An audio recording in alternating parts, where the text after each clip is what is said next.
Well, let me first say how happy I am to be here. It's always a privilege and a pleasure to be in this building of the Bosch Foundation. I've participated in a significant number of discussions here and have enjoyed wonderful cooperation. So thanks for having me. It's great to be here. And I'm sorry I couldn't be here yesterday. I was abroad, and I need to be back in Munich this afternoon because our own event, the big Munich Security Conference, is approaching, as far as I'm concerned, too rapidly. We need to put a lot of finishing touches on it between now and the end of January. So I am now not going to bore you with a long analysis of stuff that you have all heard being said by others, maybe including by myself, how terrible things are and how we are at the brink or at the abyss and so on. I will try to focus more in the 10 or 15 minutes that I have on, are there things that we can do? Are there things that we should do, that we can do in order to make things better? But let me start with a with the description of the German mindset, which especially I would imagine for those of you who are not living here permanently might be an interesting footnote. When Germany became reunited in 1990, beginning in 1990, every German political leader, to this day, whether from the left wing or from the right wing or from the center, has been making speeches with one very simple message. We Germans should be grateful to history, to the big powers, to the world for having been blessed with reunification.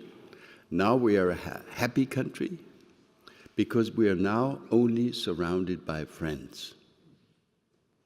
And it's true. It's actually a true statement.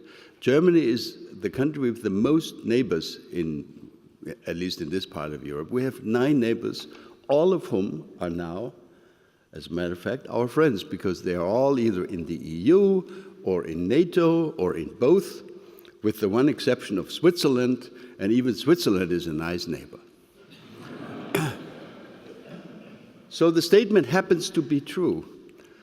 However, this statement has had a devastatingly, catastrophically negative effect on the German mindset for the following very simple reason. This idea that we're now surrounded by friends has stopped us from looking beyond our friends. If we had looked 5 years, 10 years ago at the concern which many of our Italian neighbors have had correctly when they looked across the Mediterranean, looking at chaos, looking at war, looking at catastrophic humanitarian conditions. If we had looked east, we would have understood as early as in the mid-2000s, when the so-called Little War in Georgia happened, we would have understood that some of our eastern and southeastern neighbors became terribly afraid, had dramatic security concerns. There was actually war going on. There is war going on. What's going on in Ukraine today is war, my friends. It's not a conflict in Ukraine. It's war. People are actually shooting at each other and killing right here in Europe. And by saying we're only surrounded by friends, we stopped ourselves for a very, very long time understanding that our friends, when they looked outward, not in our direction, but in the other direction, they looked at significant risks, conflicts, threats, and even war. So It's not a pretty picture that we're looking at. And the signs of disintegration, I promise not to talk too much about all the negatives, but I just want to make this one point. I think the signs of disintegration can be categorized in two categories. The first really important international crisis today is nothing but a totally comprehensive loss of mutual trust. My friends, trust is the currency of diplomacy. If there is no trust, there's no agreement, and if there is no agreement, there's no cooperation. The absence of trust enhances the risk of misunderstanding, of miscalculation, of accidental escalation. One area where we see, as we speak, the erosion of trust having secondary effects which are extremely dangerous, not only to us, but to the whole world, is, for example, the development in the area of arms control. Even at the height of the Cold War, there were multiple arms control negotiations going on between the Soviet Union and the United States, right here in Europe, about conventional arms control. Are you aware that there is nothing, absolutely zero, going on at this moment in the area of arms control? We're all building more arms. In Asia, it's even worse than here in Europe, but in Europe it's bad enough. So that's the erosion of trust is already having devastatingly negative effects. The second, equally important depreciation is the depreciation of international law and norms of behavior. Again, I'm not going to dwell on this for a long time, but what we see, and this is now I'm coming to the point of what can we do about it. And let me start with the international legal and political system. We in the European Union, and especially we here in Germany, have provided a catastrophic picture of inability to deal with what has been the worst humanitarian crisis in decades, namely the war in Syria, which started in 2011. It's now in its 7th year. And we Europeans, who are so proud of our humanitarian engagement, we actually said, our leading politicians said in 2011, oh, let's not get involved. If one gets involved, one could actually unleash ein Flächenbrand. I don't even know what a Flächenbrand is in English, a large-scale conflagration. Well, we didn't get involved. We looked the other way. We looked away. And you know what? Even if you look away, you can become guilty. That's true in your private behavior, but it's also true for states. If you can do something and you don't, and hundreds of thousands of people are going to get killed by you looking the other way, you are also going to be guilty. And I think we're all guilty collectively of having looked the other way when this wave of demonstrations started in Damascus, and we decided that was for somebody else to take care of. Even worse, ladies and gentlemen, and that's one of the key points I want to make. In our national security debate, whenever, and I don't want to be misunderstood, I am not an advocate of military interventions at all. I think most military interventions have ended badly. But sometimes, you know, if you want to create peace, you need to at least be able to threaten the use of force in order to enforce peace. I learned that as the chief German negotiator the hard way in the Bosnian War and in the Kosovo War. If we had not been able to apply some degree of pressure, including by threatening the use of force, we couldn't have ended that war at the time. And what this means today is that in our discussions about what we could do, we could not do, can we deter Bashar Assad, for example, from threatening to use chemical weapons against his own population? Well, the classic German answer was, oh, no, we can't, because there is no mandate from the UN Security Council. And of course there's not going to be a mandate from the UN Security Council, because Russia is always going to veto it. So in other words, we have this wonderful excuse, because international law doesn't allow it.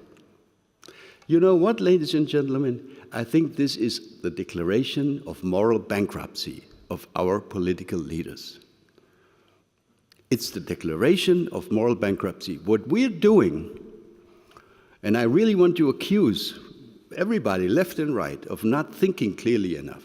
What we are doing is we interpret international law as a law protecting dictators and allowing cruel, punishment and cruel devastation of your own population.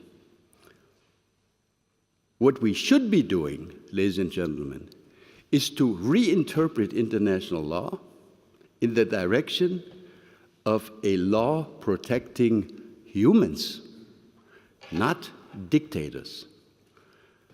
Taking international law from being a dictatorship security law into a region where international law should be a law that can be defined as human security law, protecting citizens, not dictators.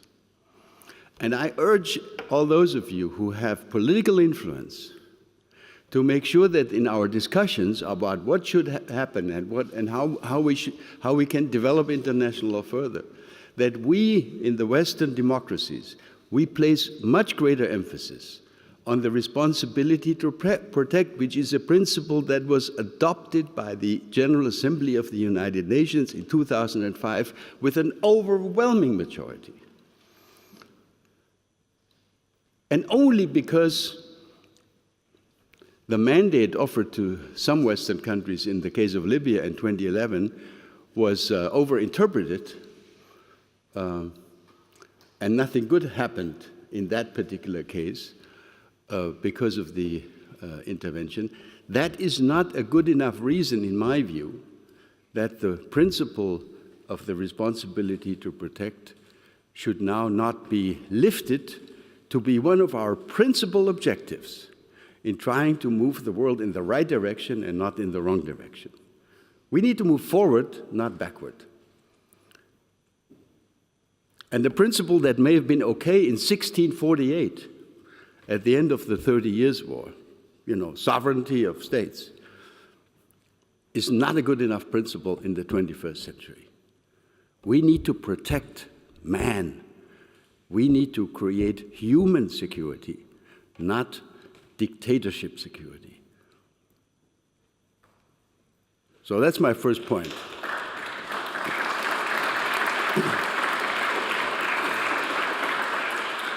Let me briefly add a second point. And my second point is a very straightforward one. What is the role of Europe, of the European Union, in all of this? Why has the European Union not been able to say or do anything about Syria in 7 years? Why have we left the effort to create a peace process, of all people, to our friend Sergei Lavrov? I mean, it's almost funny that we who believe we stand on the moral high ground, we wait until the foreign minister of the Russian Federation gets up and takes the initiative together with John Kerry, the Secretary of State, to initiate a peace process. Why were we, representing 500 million people, we Europeans, not determined enough to start such a peace conference process ourselves? Maybe with the Americans and maybe with the Russians. But standing on the sidelines, ladies and gentlemen, is not good enough. So let me just add for 2 or 3 minutes a few thoughts on what I think needs to happen in the European Union. What we need to do is make sure that the interests of 500 million Europeans are going to be respected a little more in the world, that the EU is going to be seen as a credible actor, not to be totally ignored. You know, one of my senior friends in the German Foreign Ministry called me on the phone the day John Kerry and Sergei Lavrov had initiated this Syrian peace process. And he said on the phone, he said to me, you know, Wolfgang, we're so delighted. The Americans are actually arranging things so that we can participate in the meeting. We're allowed to be in the room. Wow, that's great. Actually, it's not good enough. We should not be the observer sitting in the 6th row. We should be in the front seat. We should be taking things into our hand. What does this require? It requires very simply one thing, and one thing only. We don't need a European army tomorrow morning. We need to pool our resources more, but we need to take decisive steps in the direction of qualified majority voting in the European Union, not only on trade, where it's been established for a long time, but also in foreign policy. Some of you will say, never.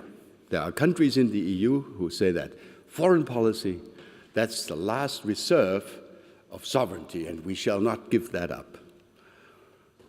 Well, if you want to hear my view, the kind of sovereignty that a small European country with 10 million citizens will be able to exercise in the ongoing 21st century, as some of the big players will have more than 1 billion citizens, etc., and where the total percentage of Europe in global trade, in global population, in global GNP, will dwindle to something like 5%. Well, good luck if you want to exercise your sovereignty as a small European country on your own.